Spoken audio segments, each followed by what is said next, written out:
आज आमच्याकडे आलेले आहेत बघा, दीदी आणि जीजू आलेत. तर मम्मीनं छान अशी बटाट्याची अशी रबरबीत भाजी बनवलेली आहे आणि वांगं पण बनवलेलं आहे, सुक्कं कांदा वगैरे चिरून घेतलेला आहे बघा. तर खास आज जेवणासाठी ह्यांच्यासाठी केलेलं आहे सर्व.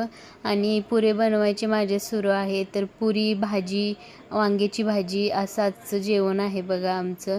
तर इथं दीदी पण बसलेले आहेत, पापड वगैरे तळायचं पण चालू आहे. कांदा जरा जास्त चिरला होता कारण भजे बनवायचे होते म्हणून, पण जिजूंना जरा खूपच लेट होत होतं जायला म्हणून परत भजे बनवायचे कॅन्सल केले. आणि इथं कांदा चिरून ठेवलेलं बघा त्यांच्या ताटात. तर पुऱ्या बनवायच्या पण चालू आहेत.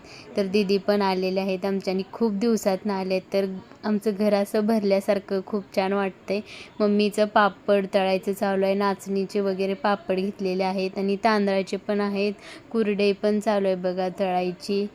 तर या जेवायला तुम्ही सर्वजण. तर जीजू आणि हे आहेत ते माझ्या मामांचा आमच्या मुलगा आहे, हर्षद भैया आहेत, बसलेत जेवायला. आणि जीजूंचं चालू आहे जेवण बघा.